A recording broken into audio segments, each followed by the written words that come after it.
It is time to huddle up at the Weekly Huddle podcast because draft season doesn't stop, and neither do we. Once again, Newt Westen joining you for a positional ranking for summer scouting. We're getting to the end of these. They're coming through quick. We're hitting our linebacker group today. It means we have two groups left, defensive backs after this, and that's going to be it. So this has been a lot of fun to do this series so far.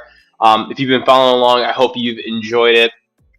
With the linebacker group, I kind of, put it out there on the app formerly known as Twitter earlier this week, but this is not a group that I actually particularly like scouting. I love the position of the linebacker, but I do just find it to be not frustrating, but a little more challenging than others when it comes to evaluating differences in a position that has so many different things that are asked of it. I try to break players up into what I think will be maybe more of a coverage linebacker or a will, maybe more of a blitzing linebacker like a Sam.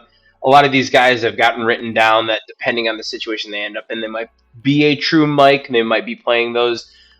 But ultimately, a lot of things are going to be dependent on what they bring to the table and their unique aspects and the traits that they have. So we're going to go ahead and we're going to get into it. I got a chance to watch 11 linebackers for this. The one player that I did not have make my top 10 is Michael Harris out of Maryland.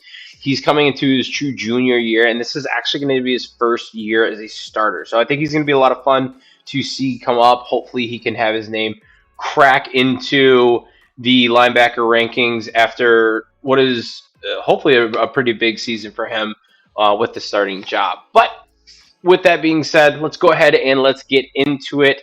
My number 10 linebacker in this 2026 draft eligible group, and that is Red Murdoch out of Buffalo.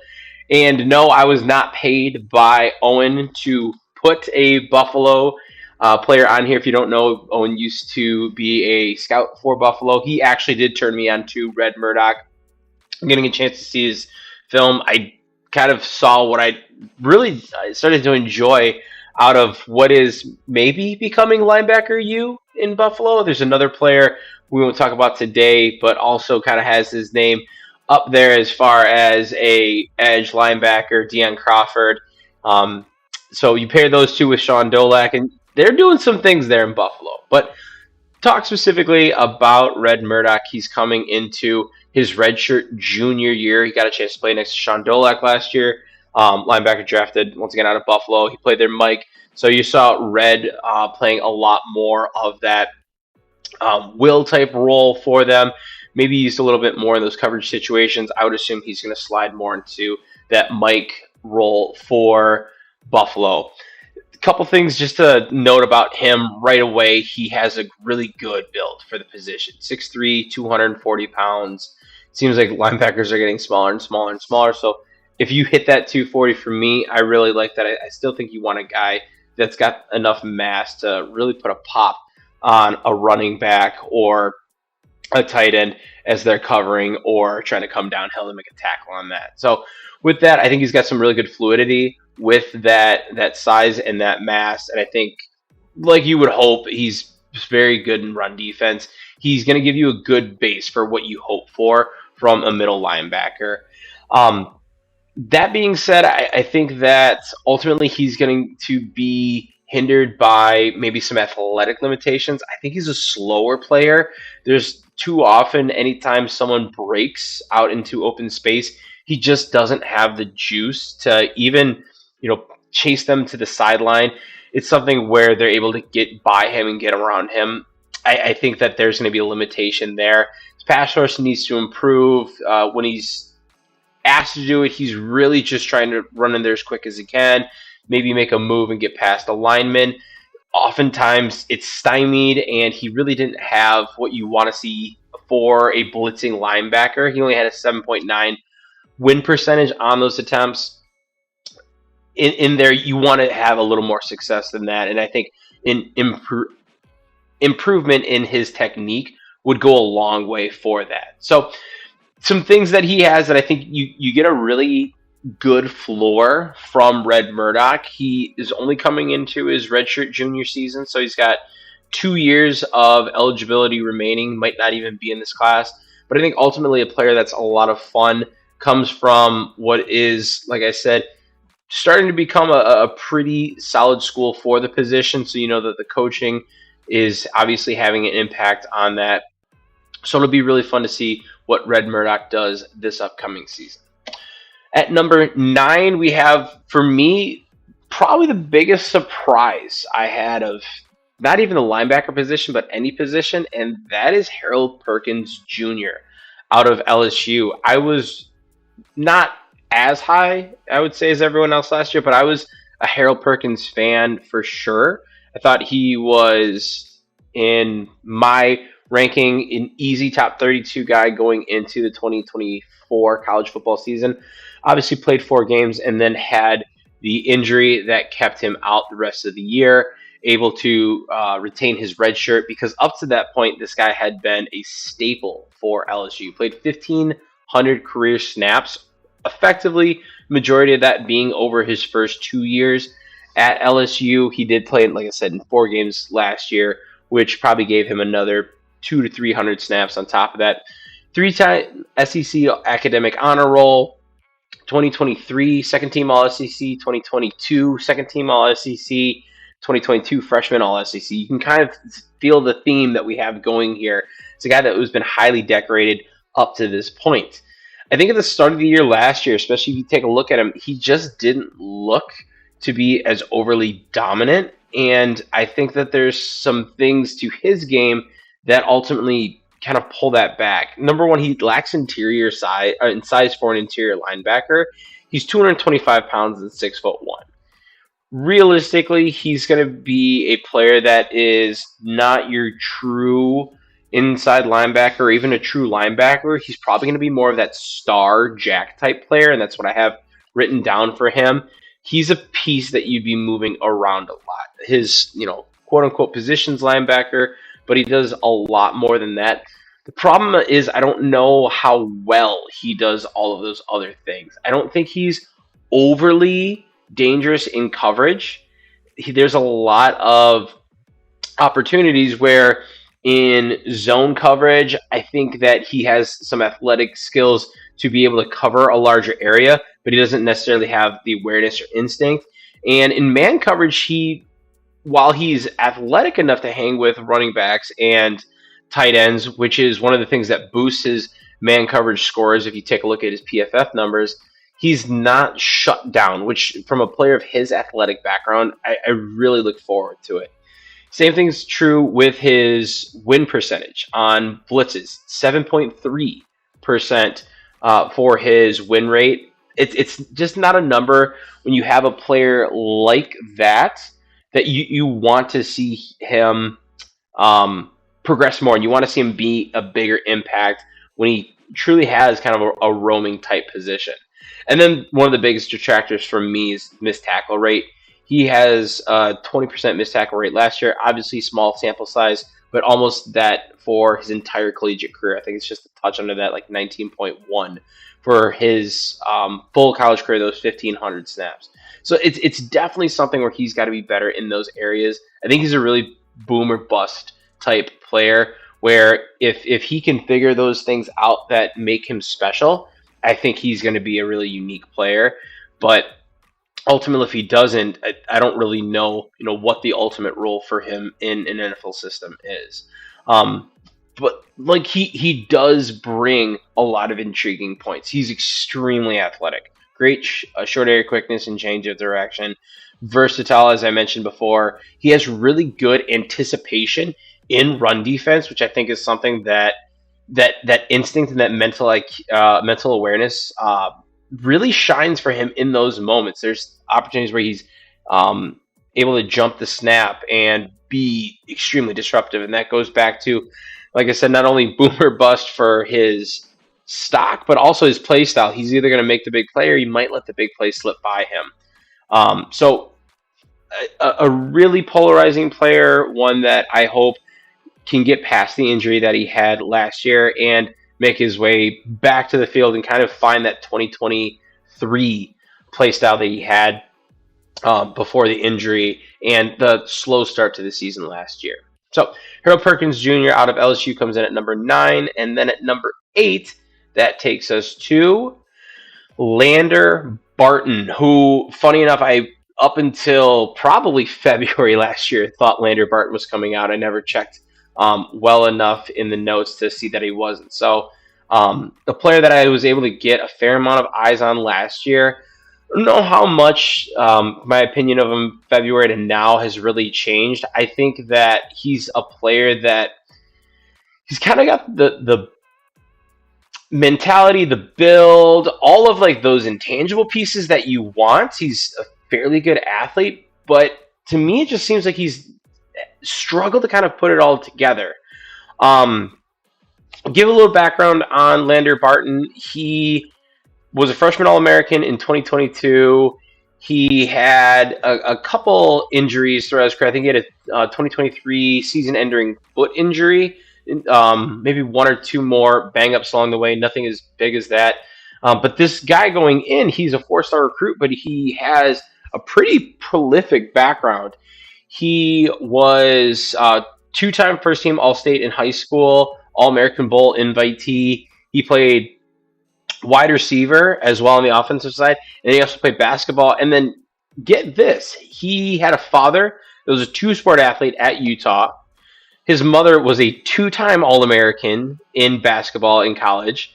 His brothers both played in the NFL, and his sister was a four-time All-American volleyball player at Utah. So talk about a guy that has like the makings, the family buildup, all of those things there. Like Lander Barton at this point might have the least successful post-high school athletic career of anyone, just because nothing knocking him. He's just surrounded by so much athletic talent. So an impressive family lineage, to say the least, and kind of goes to the point I was saying where he's got all of these intangible pieces. He's got the frame.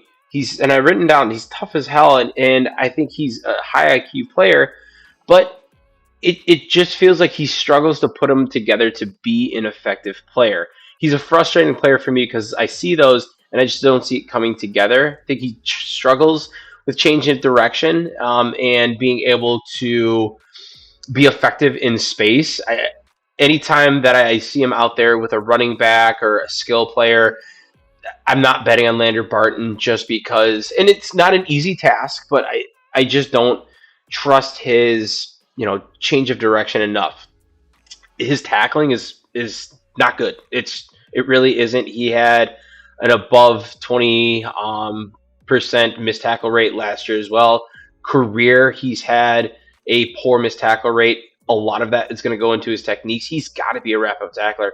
He is trying to just go for the big hit and knock the ball out, which mentality, love it, but the fundamentals have to be there. So with him, it's a lot of the pieces, and I'd like to say that I think the floor is not the floor. I'm sorry. I would like to say I think the ceiling is decently high, but we're talking about a senior now that hasn't quite put the things together yet to emerge as one of the top linebackers in the nation, and I just wonder how much is left to do that.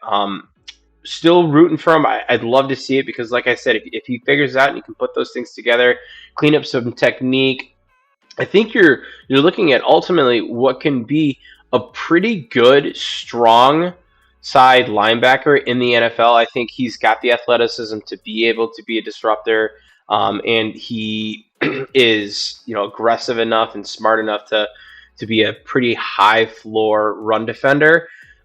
He's just got to put it together. And thus far, I don't have a ton of confidence necessarily that he will.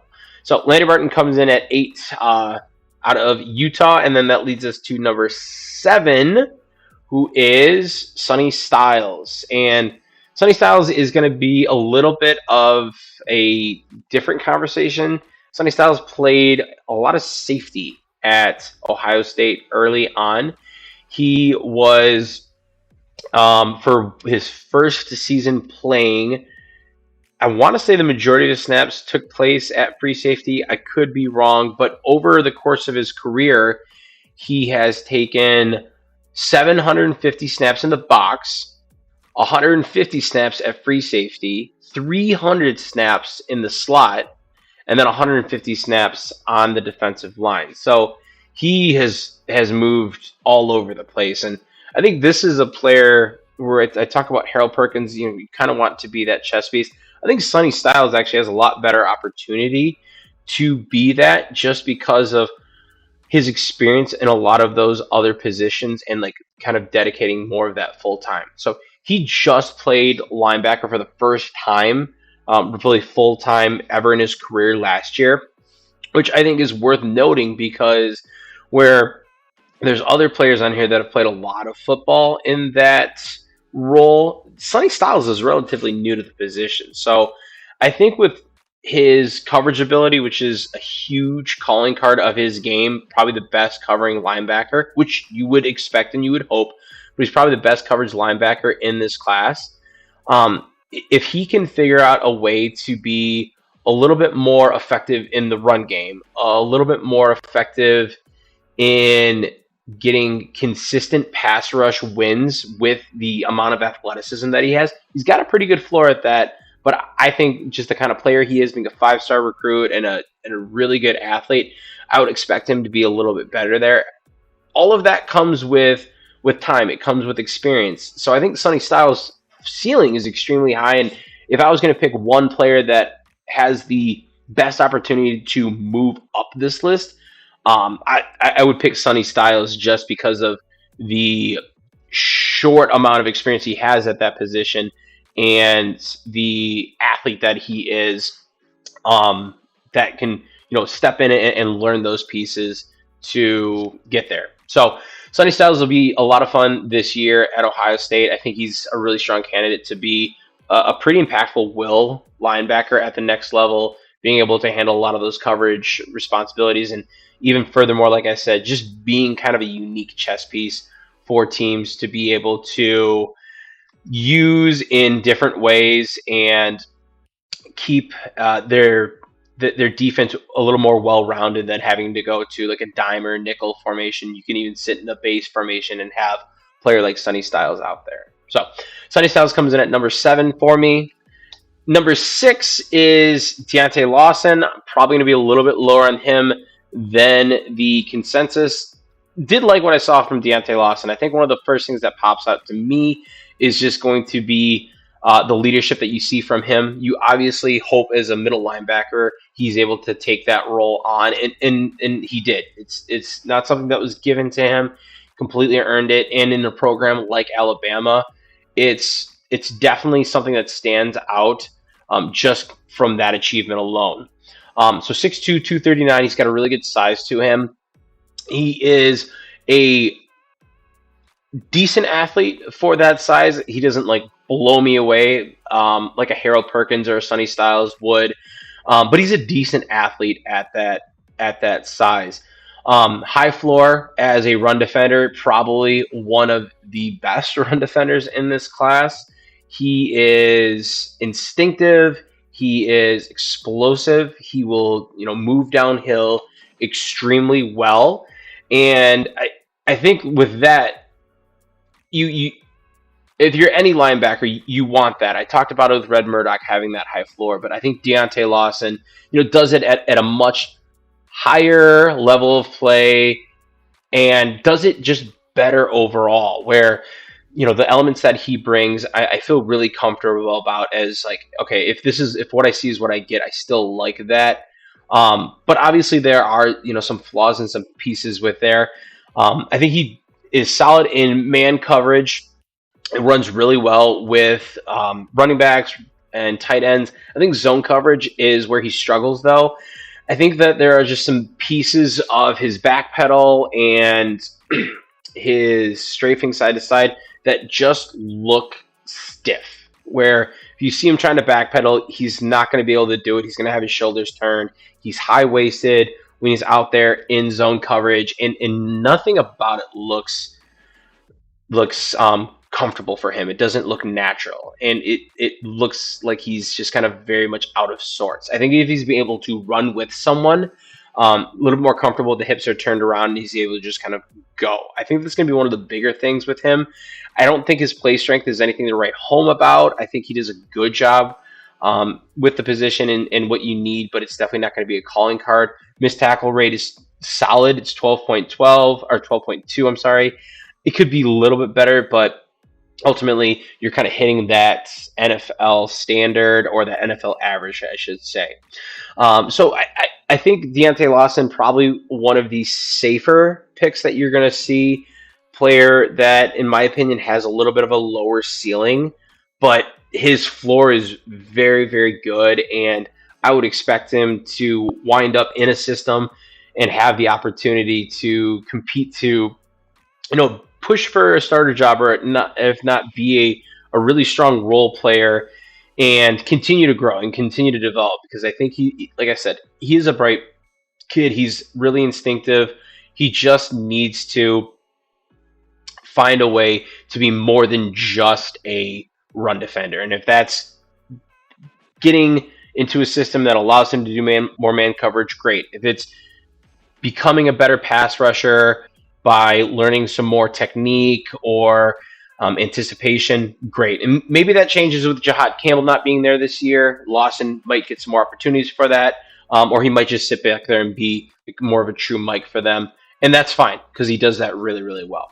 So Deontay Lawson comes in here at number 6, and that rounds out the back half of the top 10. As we get into the top 5, once again, run this through Weekly Huddle Podcast and Owen McCullough Station.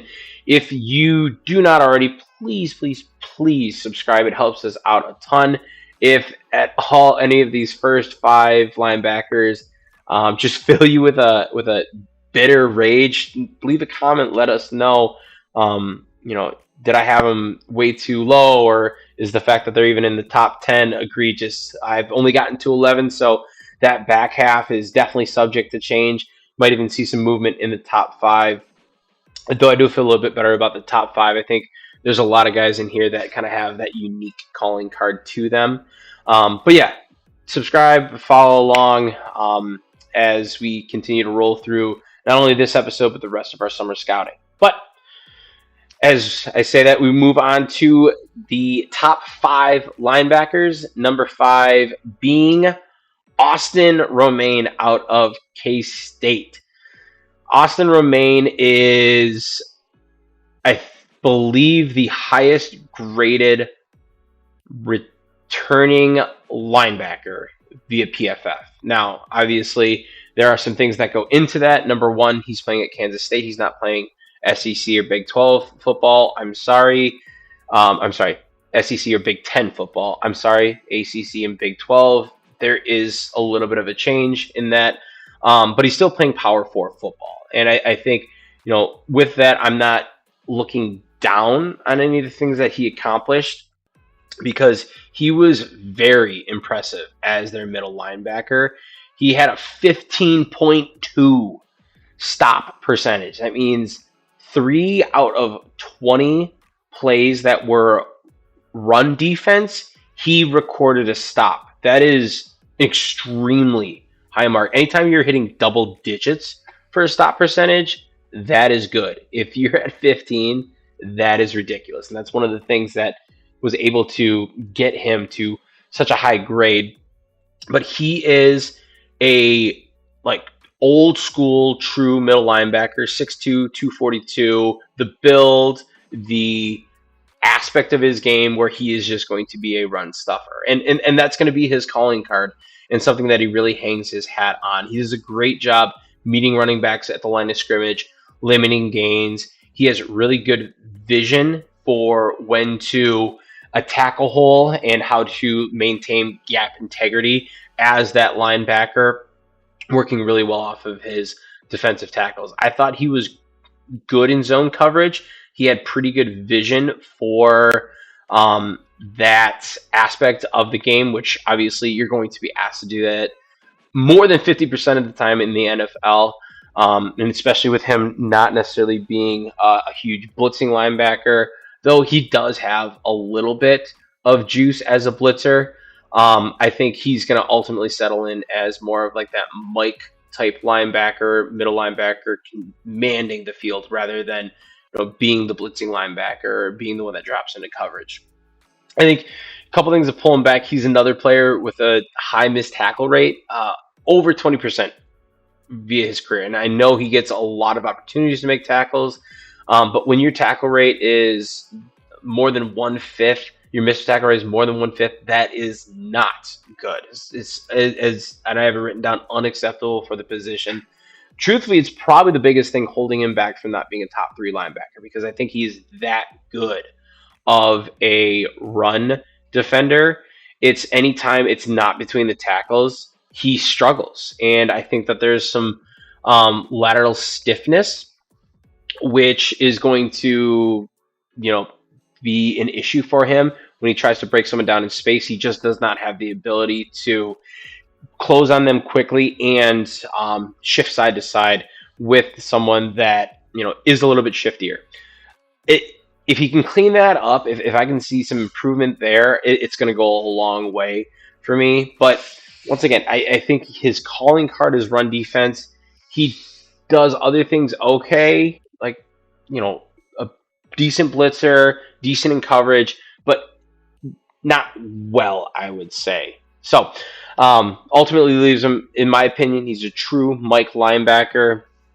Love to see if he can make that step forward to really polish his game and eliminate some of those negatives, specifically the missed tackle rate.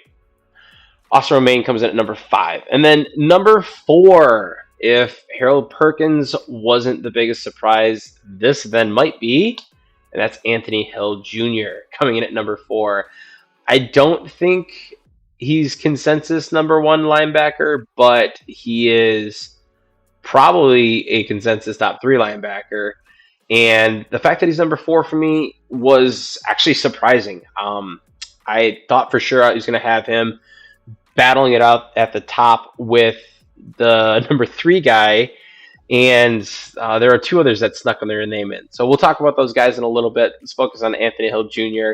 He is a true junior at Texas, 6'3", 235 pounds. So you like the build, you like the makeup of him. He's a stellar athlete for the position. And I think that's something that starts to set these guys apart that are now in the top 4, because I do see a decent gap between Romaine and now Hill Jr. And I think athleticism plays a really big role in that. So great athlete for the position, great size, locks onto the QB very well and has an understanding of play tendencies. He knows how and when to attack gaps. He knows how and when to delay a blitz, to put himself in a coverage situation that's going to be advantageous based on those around him, based on the tendencies of route runners. It's everything that you want as far as the IQ, the athleticism, and the build. Now, all of that being said, you might say, well, how is he not a top 1 linebacker? And I think that it's back to the arguments that I make for a couple of these guys, where he is average to above average in the secondary and tertiary aspects of the game. I think he's a middling pass rusher and a middling cover linebacker.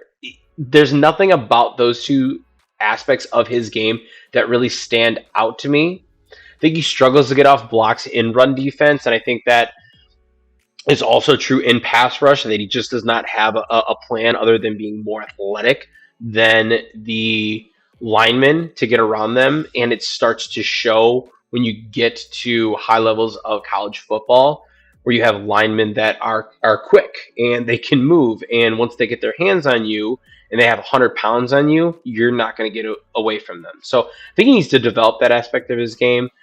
And ultimately, if he can do that, if he can add those technical pieces, which are going to help his coverage, which are going to help his pass rush, and ultimately help, the things that he does as a already high level run defender, it's going to be a major boost for him because he was a tackling machine last year. An okay missed tackle rate, 15.3, but he had 73 total tackles on the season. Obviously, he played a little bit of a longer season, but he was a huge centerpiece for that team and someone that I know that they're excited to have back as they re-gear and look towards this season. So Anthony Hill Jr., great size, speed, athleticism, IQ for the position.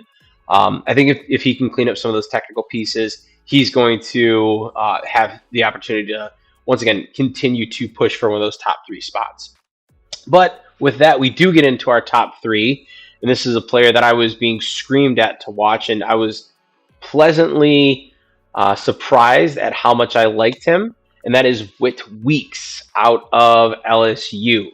So Whit Weeks had a little bit of a not conflicting role with Harold Perkins Jr., but there was definitely a shift after the first two games of the season. Whit Weeks played probably a little bit more of that will position, and Harold Perkins Jr. was given a little bit more responsibilities as maybe more of like a true linebacker. After the first 2 weeks, Perkins Jr. played a lot in the slots, and he had a lot of those more coverage snaps where Whit Weeks then slid in and he played a large amount of the middle linebacker or the inside linebacker snaps for LSU. And following the injury, obviously, he continued to stay in that role and in that position. So for Whit Weeks, he is such an aggressive run defender, and it shows up in the way that he moves downhill. It shows up in how he finds ball carriers early and how he has an understanding of how to bring them down.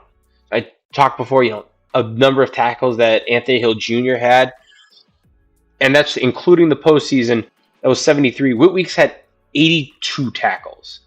He had 0.12 tackles per snap. That means every snap he's on the field, there is more than a 10% chance that he's going to get a tackle on that play.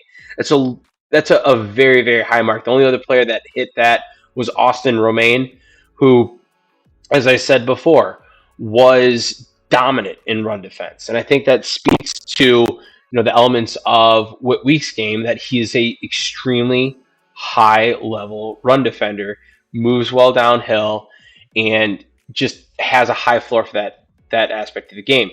The difference with Whit Weeks compared to the other guys is he also has some juice as a pass rusher.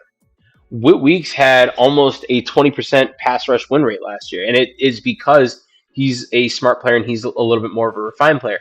He's not the athlete that Anthony Hill Jr. is, but he knows a little bit more about how to make his way into a disruptive situation through some of the technical pieces that he has to his game. He is a okay man coverage linebacker, but when you're already pairing a high floor at run defense and now a disruptive blitzer, I don't need all three. I don't need the trifecta. He's bringing that other element to his game that makes him, in my opinion, a really desirable player. So I think with him, if he can finish plays in the backfield on those pass rushes, I think that's going to be huge for him, because while he had that really high pass rush win rate, he only had 25 pressures, which is, it's not a bad number of pressures, but you would just expect more. In contrast, Anthony Hill Jr. had 10.1% win rate and 23 pressures. So you kind of start to see some of the differences there. If you're getting the win, I'd like to see you disrupting the play a little bit more than that. He's an okay athlete. He's not a standout athlete. I think he can be a little bit stiff at sometimes, and he's also a lighter player. 6'2", 228 pounds. Like I said, I want to see that 240.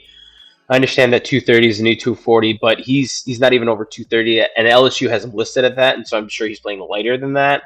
So definitely something where I think he needs to bulk up a little bit to be an even bigger presence in the middle of the field, because ultimately I see him as a really strong contender for a Mike linebacker, and if not, a really good Sam and a great second or third best linebacker that you have in your room. If Whit Weeks is the third best linebacker in an NFL room 3 years from now, that NFL linebacker room is very, very good. So Whit Weeks comes in here at number 3 for me. Moving on to number 2, we have probably the biggest surprise for me, and that is Taurine York. Biggest surprise because he was the last watch for me, and I thought I had my top 3 set. I thought that there's no way that Anthony Hill Jr. is not going to be a top 3 linebacker for me. I've already got Weeks and then my number 1 guy hashed out, and then Taurine York comes in and completely blows up everything that I thought I had figured out. So he comes in at 6 foot, 229, which the 6 foot is not ideal. 229 on a 6 foot frame, it's a little bit better. Once again, I'd like to see him a little bigger, but the thing with him that I don't want to take away from by putting more mass on is his motor and his athleticism. He is an electric player. He flies around the field and he's able to impact the game sideline to sideline. I don't care if he's the opposite side linebacker and the play goes to the other side, he's going to be a part of that play. However he can be, he is going to be an impactful part of that play. He plays like he's shot out of cannon. The comparisons, I'm sure, to like a Nick Benito are going to come up. Obviously, Benito being an edge rusher is going to be a little bit of a difference there, but he plays with that mentality of like, hey, give her hell and go from there. So the motor, the athleticism, the tackling is probably the biggest thing for him. He had a missed tackle rate of 7.4%. And I want to say his career missed tackle rate was around 6%. This guy knows how to get after it. He's got the athleticism to be able to tackle in space. Obviously, he will miss some. Those almost always happen in space for him. He does not miss between the tackles. If he has an opportunity to wrap a play up early, he is going to. With him, just that element that he brings to his game, where if you compare him to some of the other guys that are listed, he has a 3 times lower missed tackle rate. That means for every 1 missed tackle he has, those other guys are going to have 3 plus. I can't tell you how much that elevates his stock for me, just when he comes in with that. He's also got a ton of experience. He was a 2-year starter right away at his time at Texas A&M. He took over the starter. He's got over 1,200 snaps under his belt. And just the pass rush ability that he brings, the run defense, very similar to a Whit Weeks, but you pair on top of that athleticism, that low missed tackle rate. It's truly a player who's probably going to be a little bit more of a my guy, but someone that I'd be willing to bet on, because you put all those things together, and that's what you want from your middle linebacker. The biggest knock is going to be the size, and if he can, bulk up a little bit, and if that length comes in a little bit more than a 6 foot frame would suggest, then that's going to be huge for him down the stretch. But Taurine York out of Texas A&M, True Junior, comes in at number 2 for me. And then that leaves, finally, my number 1, C.J. Allen out of Georgia.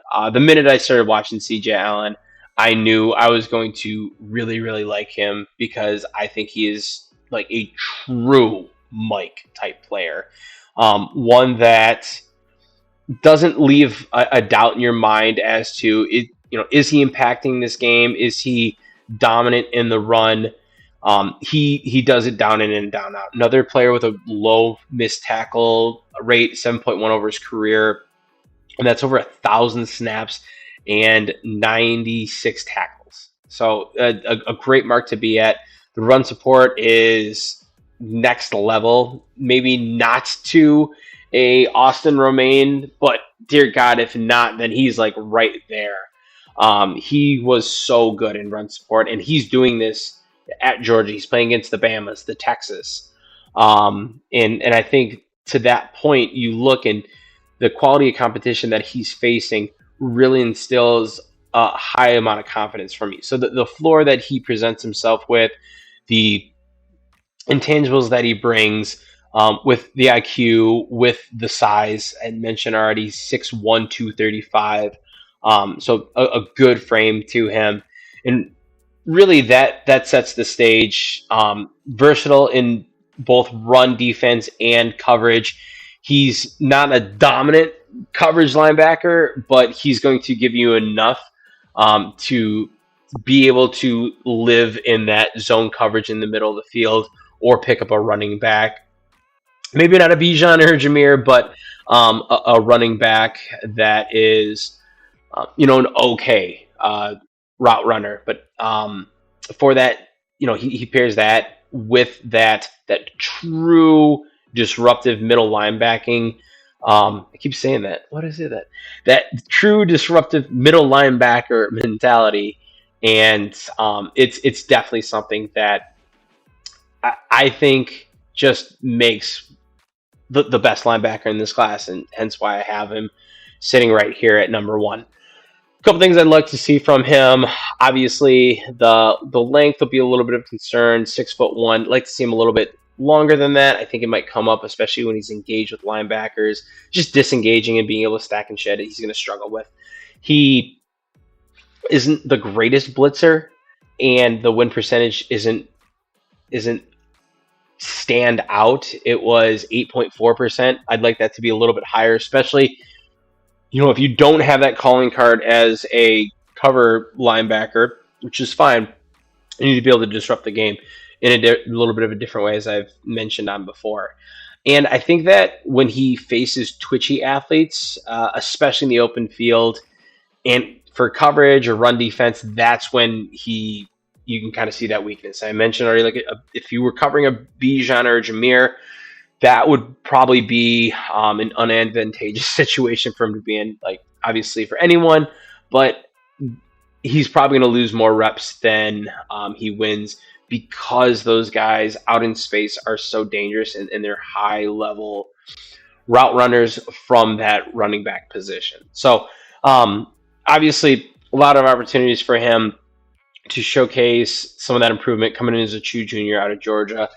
You absolutely love to see it. The pedigree, the opportunities that he's had to impact the game, and the opportunity he was given last year to be the starter at Georgia as a true sophomore is something that's extremely impressive. So CJ Allen comes in as my number one linebacker for this 2026 draft eligible group.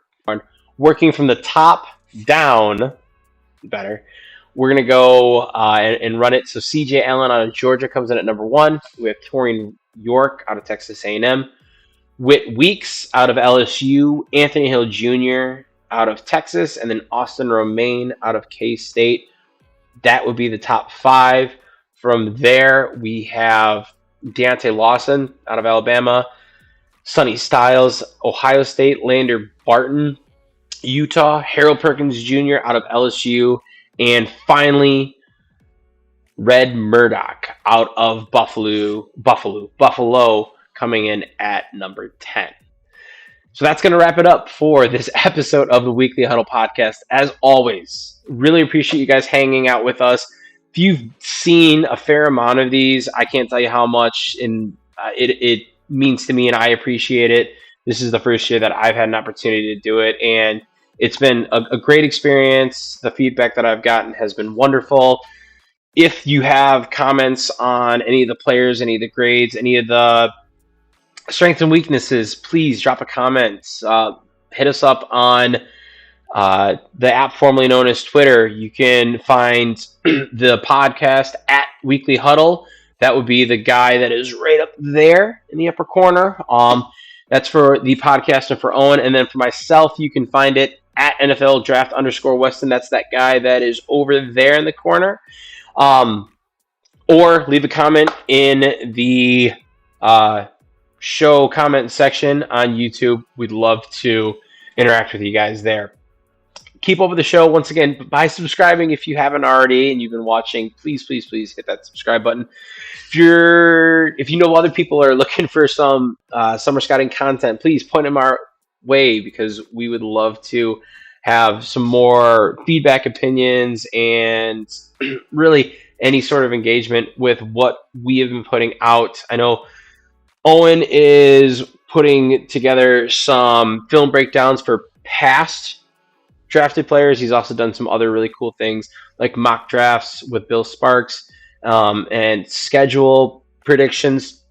Great stuff is coming through on the channel throughout. So with that being said, we will catch you guys next time. Thank you so much for stopping in.